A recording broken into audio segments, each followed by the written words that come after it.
In Judah is God known. His name is great in Israel. In Salem also is his tabernacle, and his dwelling place in Zion. There brake he the arrows of the bow, the shield and the sword, and the battle Selah. Thou art more glorious and excellent than the mountains of prey. The stout-hearted are spoiled. They have slept their sleep, and none of the men of might have found their hands. At thy rebuke, O God of Jacob, both the chariot and horse are cast into a dead sleep. The psalm is on the second advent. God is not known in Judah now, nor has his name been great in Israel for 2000 years about.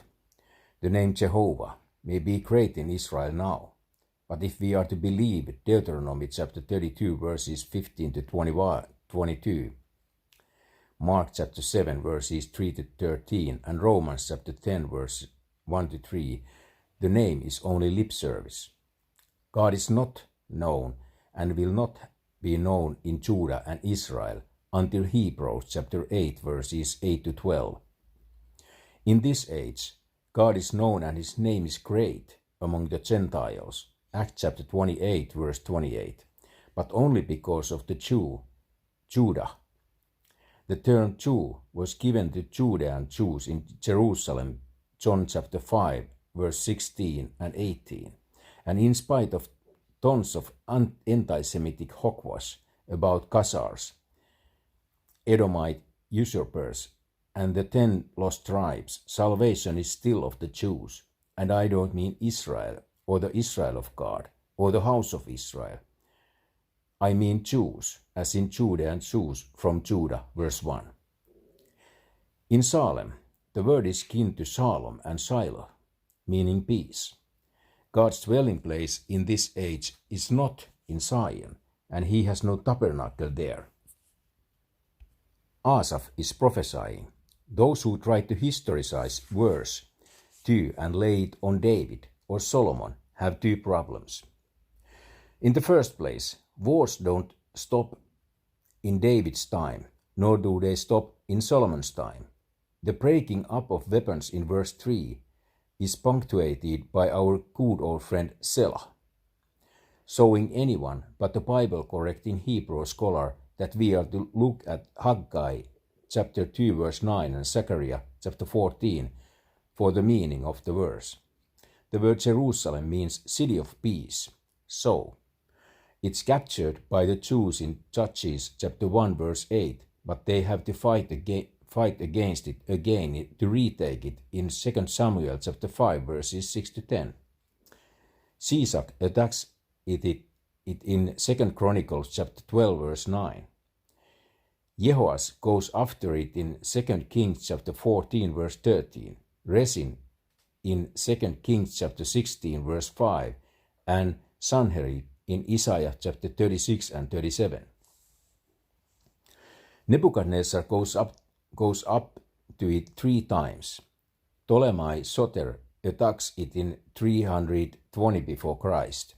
Antiochus defiles it in 203 before Christ. Scopus attacks it in 199 before Christ, and Antiochus hits it again in 168 before Christ, and then again for good measure in 162 before Christ. City of Peace. Fantastic, isn't it? Imagine the commentators thinking that God stopped all the wars with the destruction of David's foes, or Solomon's, or even Hezekiah foes, Sanherib. Hyrcanus attacks Jerusalem in 65 before Christ. Pompey follows suit in 63 before Christ. Herod does a bang-up job in 39 before Christ. And then Titus finishes it off on 70 Anno Domini. But the best is yet to come. Chosroes the Persian attacks it in 559 Anno Domini, after the Romans did it in 135 Anno Domini. Then Afdal takes it in 1098 Anno Domini, after Omar destroyed it in 637 Anno Domini. Then the Crusaders take it in 1099 Anno Domini, only to lose it to Saladin 1187 Anno Domini.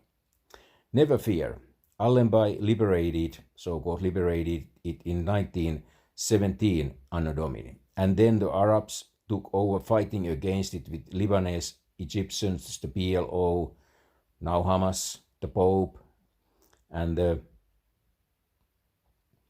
American, European, and so on news media to help them out.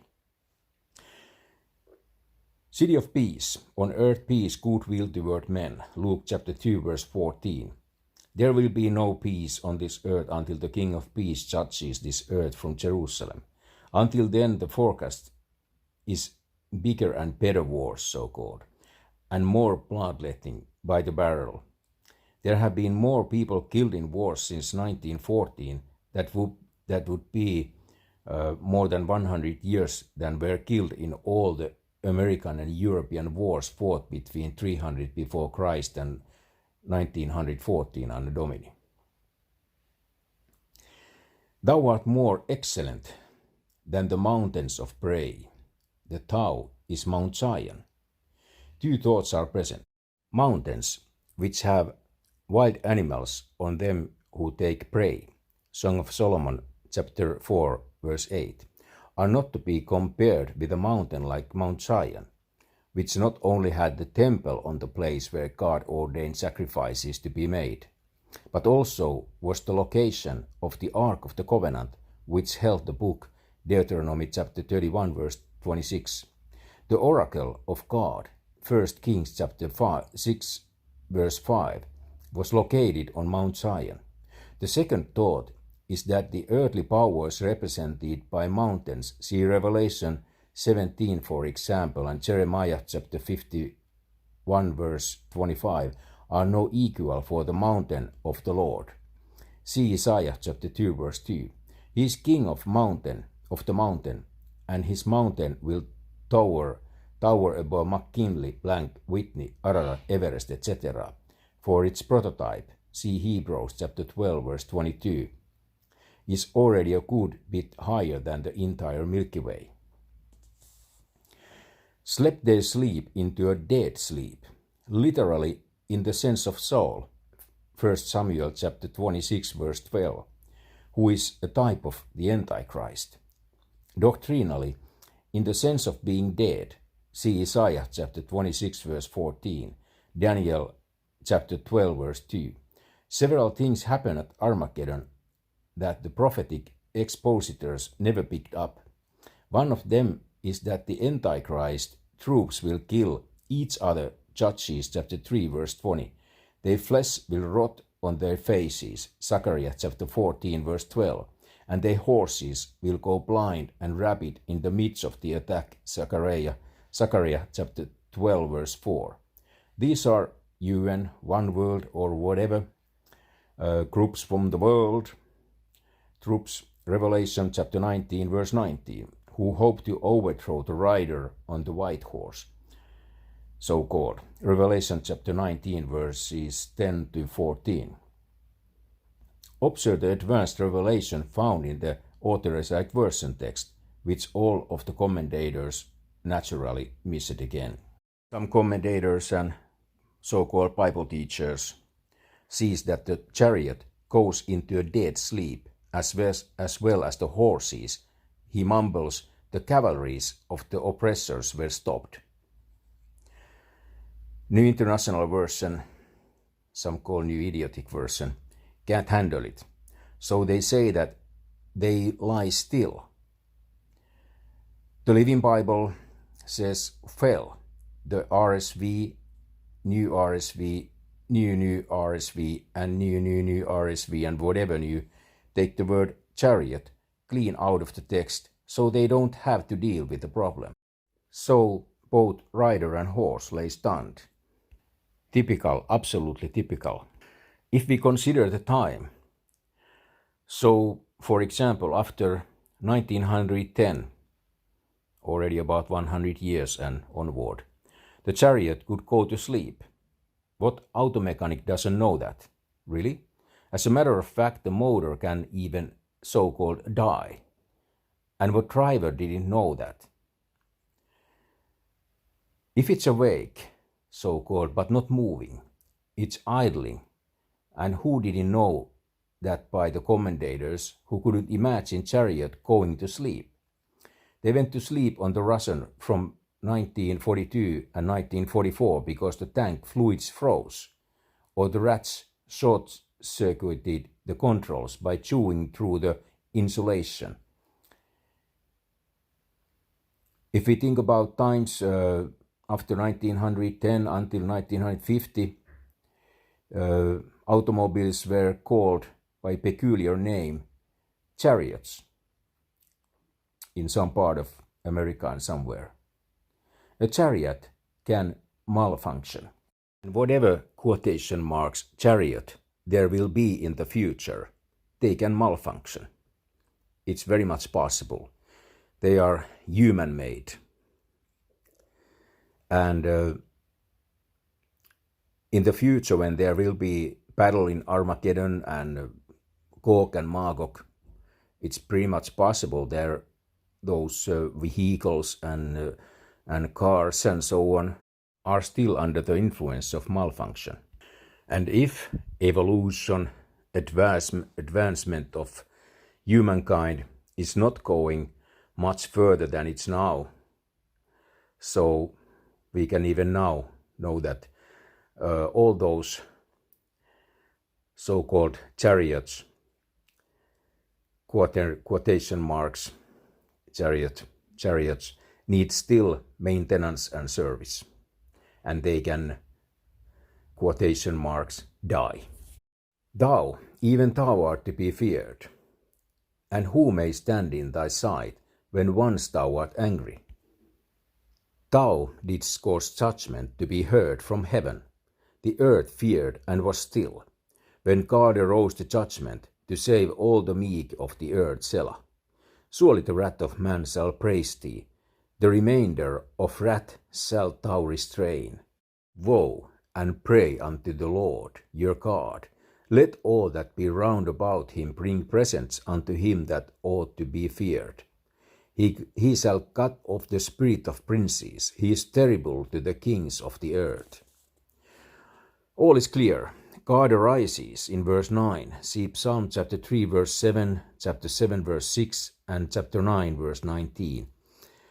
And not one time in this a reference to God helping anyone out between 500 before Christ and until now. Selah comes to our aid again to give us the key for judging the critics of the book. Woe of verse 11 is the exact millennial match to Psalm 65 verse 1 and Psalm chapter 50 verse 14. Verse 12 is Armageddon fulfilled, as in Psalm chapter 2 verse 2, chapter 89 verse 27, and Isaiah chapter 24 verse 21.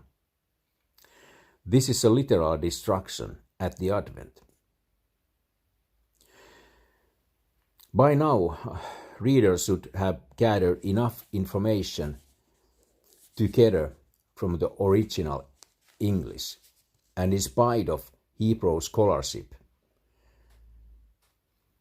to see that the main prophetic emphasis in the Word of God is aimed at the last 7 years of this age and the beginning of the millennial reign. God writes his book backwards, that is, he exists in the year 3000 Anno Domini plus something, and then looks backwards, surveying the whole history of the past as it has already occurred. He leads the biblical writers to write about the climax of recorded history in a ratio of about 10 to 1 over any other event. This explains why the expression Day of the Lord has so many applications.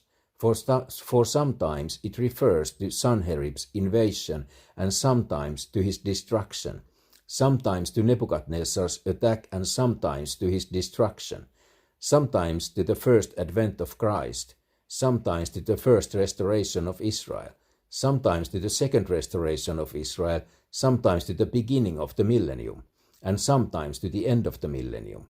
Verse 7 is self-explanatory. In verse 8 we learn that the earth has more sense than most of its inhabitants. The judgment is heard from heaven, literally in Hebrews chapter 12 verse 25, Haggai chapter 2 verse 6 and Psalm chapter 50 verses 3 to 5. All of the commentators miss all the references. Note the meek of the Sermon on the Mount, Matthew chapter 5 verse 5 showing up in verse 9. The earth feared because the Lord is the one that ought to be feared, verse 11. This is for a number of reasons. He will break all your weapons of war in pieces, no matter how advanced they are. He can cast you into a deep sleep, Acts chapter 12 verse 6, Matthew chapter 25 verse 5, when you need to be awake. He will cut off world rulers in terror, even if they are kings and princes. He can cast out of his sight and destroy both body and soul in hell, Matthew chapter 10 verse 28. Aren't those enough reasons? The destructive critics of the AV Authorized Version come apart at verse 10, which stands in the Authorized Version as clear as crystal. The idea is that man's hatred against God and God's people will be turned backwards, so that instead of destroying God's people or stopping God's hand, God banks it off the side rail. He winds up getting glory from it. See Exodus chapter 14 verse 4, Romans chapter 11 verses 30 to 34, and Exodus chapter 9 verse 16, and chapter 18 verse 11. The remainder is a reference to any wrath that doesn't produce praise for God or glory to him. Cases are too numerous to mention, the main ones being men killing each other over religious and political issues. Today, the Arabs are still restrained by the restrainer, 2 Thessalonians chapter 2 verse 6 and 7, otherwise they would have pushed Israel off in the Mediterranean. The remainder of wrath shalt thou restrain. It didn't mean killed at all. It meant the remainder of wrath shalt thou restrain. The Living Bible says the remainder is an ornament. A New International Version says that some survivors of God's wrath are restrained. In the ASV, God gives himself with wrath that came from men instead of himself. Ditto, Revised Standard Version. Better stick with the book. Anything printed in it in 1611 will be a major advancement in light and truth over any English Bible printed after 1800, and this Authorized Version still is and will be the only Bible where to really trust over any other Bible in the world.